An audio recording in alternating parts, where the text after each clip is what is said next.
Tudo bem, minha galerinha do nono ano, linda e maravilhosa? Vamos lá. Tô gravando nesse formato na horizontal, vertical, justamente para me lembrar que isso aqui não é para ser muito longo. Quero gastar no máximo aqui uns 10 minutinhos trocando uma ideia com vocês para vocês assistirem no celular também. Isso aqui é um extra falando um pouquinho sobre as consequências da Primeira Guerra Mundial, os tratados de paz e também sobre o Tratado de Versalhes. Só pra gente dar uma ligada, estamos lá na página 20 da apostila retomando esse espaço, beleza? Basicamente, Primeira Guerra, desgracenta, terrível, a pior guerra que o mundo viu até então, aproximadamente 65 milhões de pessoas mobilizadas, pelo menos 9 milhões foram mortos, pelo menos, porque você não tinha uma contagem exatamente perfeita quando você fala da galera nas colônias. Lembra que para muita gente tinha um racismo estrutural, um darwinismo social, tinha gente ali que não era considerada gente, então você nem contava muito. O que mais aconteceu? 22 milhões de feridos. E feridos mesmo, a galera amputada. Vamos lembrar que a cirurgia plástica foi desenvolvida para tentar dar uma vida normal, inclusive para a galera poderosa que participou da Primeira Guerra no combate, lá na trincheira. Essa, inclusive, vai ser uma das últimas vezes que a gente vai ter pessoas endinheiradas ou poderosas em trincheiras. Depois disso até se começou a fazer uma... Vamos relevar arrimo de família, não manda pra guerra e tal. Porque, bom, influência, né? Outra questão, 7 milhões se tornaram inválidos, que é pessoas que sem perna, sem função, ou PTSD, né? Ficaram loucaços por causa da guerra. E 5 milhões, ao menos, desapareceram. Ninguém sabe o que aconteceu. Isso daqueles que a gente conseguiu contar. Então foi muita gente. A França estava quebrada, tinha gastado cerca de 30% da riqueza nacional, 30% da riqueza guardada desde o período que começou a se montar a França. 30% da riqueza que estava guardada desde antes da Revolução Francesa. Então é muita grana. Os ingleses torraram ali 22%, porque ainda conseguiram se manter um pouco afastado, porque é uma ilha, né? A Inglaterra é uma ilha, então você não teve tantos danos às estruturas ali, como vai ter na Segunda Guerra Mundial, por causa dos ataques de voadores, né? Por avião. E a Europa teve o encolhimento de sua indústria na ordem de 40% e da agricultura em torno de 30%. Porque território de agricultura virou trincheira. E indústria, ou você faz, sei lá, qualquer coisa, motor de carro, ou você faz bala. Tem até uma frase famosa entre os historiadores que é falar assim, na guerra ou você faz manteiga ou você faz bala. Então a indústria teve que se focar numa questão só. Abandonou outros lados da indústria. Então foi terrível. Aqui a gente teve um golpe que é importante lembrar. Golpe entre aspas, tá? Porque aconteceu? Os Estados Unidos entrou na guerra e o presidente Woodrow Wilson, na época, ele quis intervir de uma maneira que valia a pena. Ninguém queria manter a guerra. Guerra chega uma hora que não dá mais, economicamente fica difícil. Só para vocês terem uma noção, é mais ou menos isso que hoje, a gente está gravando isso em 3/3/2022, é mais ou menos isso que hoje está acontecendo, por exemplo, com a guerra da Rússia na Ucrânia. Gente, meu gato quer aparecer. Vem cá. Vem cá. Vem cá. Pode subir. Esse é meu gato, ele acha que é um papagaio. E ele vai participar aqui com vocês um pouquinho. Então, é mais ou menos isso que está acontecendo hoje. Quando você vê que as potências europeias, os bancos europeus e por aí vai, estão estrangulando a Rússia, proibindo acesso a contas particulares, dizendo que não vai vender, a Apple dizendo que não vai vender produto para lá, a Disney que não vai lançar filme, é uma tentativa de você dar uma estrangulada econômica e pressionar para que a guerra acabe. Essa é uma das ideias. Então, é isso que a galera está tentando fazer. O que aconteceu nessa época? Isso aconteceu meio que naturalmente, né, com a Alemanha, por exemplo, e com todos os outros países. O que o presidente Woodrow Wilson fez? Ele propôs uma carta chamada de Pontos de Wilson. Deixa eu ver se eu consigo abrir aqui para vocês. Só um minutinho. Fiquem vendo meu gato se arrastando em mim. Pontos de Wilson. Calma, que eu tô falando tudo... 14 pontos de Wilson, isso mesmo. Ele meio que divulgou essa carta que era chamado de 14 pontos de Wilson. Né, o presidente Woodrow Wilson dos Estados Unidos fez isso. E é maravilhoso, para todos os países era maravilhoso, que era uma forma de construir uma chamada de paz duradoura. Deixa eu ver se eu consigo abrir eles aqui para mim ler para vocês.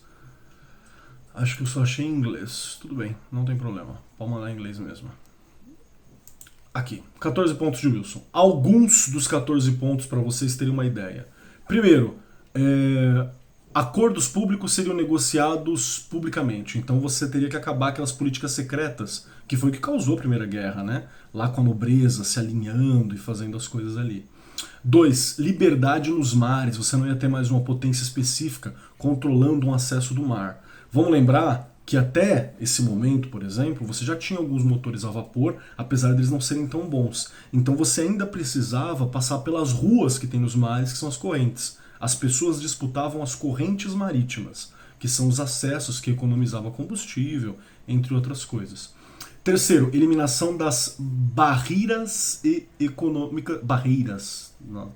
Barreiras econômicas entre as nações. Então não ia ter mais aqueles limites, aqueles controles econômicos. 4. Limitação dos armamentos nacionais ao nível mínimo para segurança. Então você não ia ter aquela produção bélica tão grande. 5. Ajuste imparcial das pretensões coloniais, tendo em vista os interesses dos povos atingidos por elas. Então você ia tentar gerir melhor as colônias com um pouco mais de igualdade. Ia ter a evacuação da Rússia, a restauração da independência da Bélgica, várias outras questões. Restituição da Alsácia e da Lorena para a França, que era um espaço ali que estava em disputa. Reajustamento das fronteiras italianas, né, buscando aquelas divisórias de nacionalidade reconhecida. Então o povo que se identifica como italiano, né? Reajustamento das fronteiras, já falei, desenvolvimento autônomo dos povos da Áustria-Hungria. Enfim, era inteligente, era interessante. E muita gente achou que esse era uma forma de você conseguir finalmente botar fim na guerra e acabar com aquele processo de guerra que estava rolando. Beleza, o que aconteceu?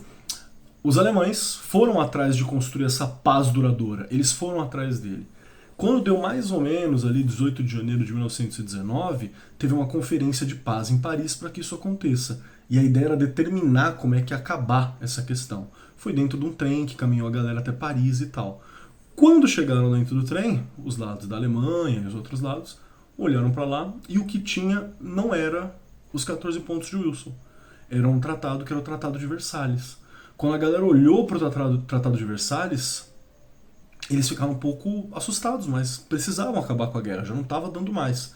E o Tratado de Versalhes propõe algumas coisas um pouco complicadas, como vocês já devem ter estudado. Deixa eu abrir o Tratado de Versalhes aqui para vocês terem uma noção. 9º ano, primeiro bimestre de História. Aqui.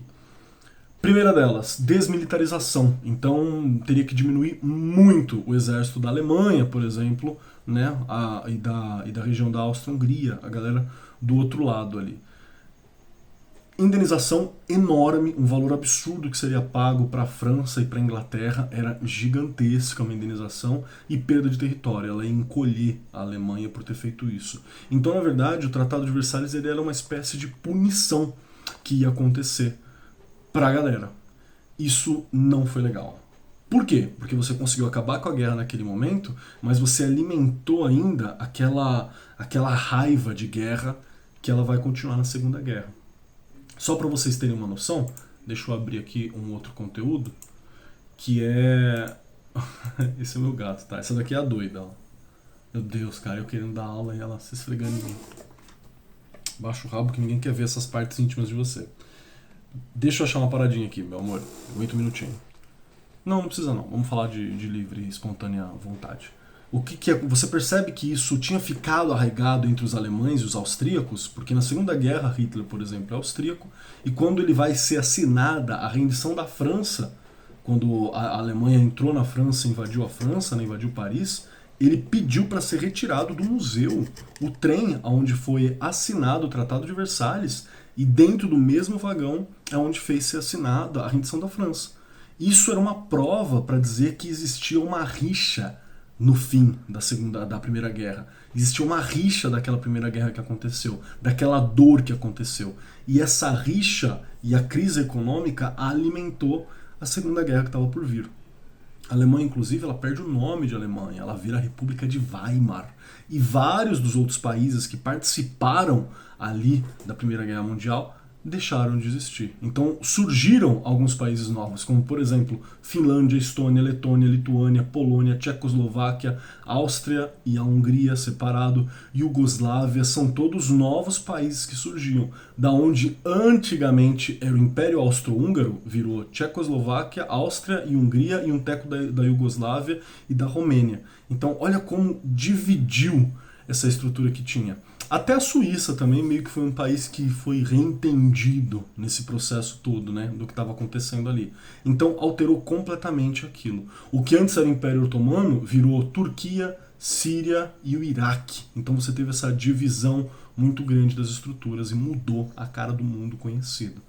Lembrem-se que o Tratado de Versalhes foi um tratado dracônico assim em cima, foi muito pesado, né? E isso vai manter aqueles resquícios de vingança dentro da Europa. E a guerra na Europa ia voltar na Segunda Guerra Mundial, né? E tá voltando hoje também, de certa forma. Isso foi a minha microaula e esse foi o meu gato. Até mais. Tem outro, tá? Que tá ali, ó. Deixa eu ver se dá pra vocês verem ali no canto. Viu ali deitadinho? Ela. São dois.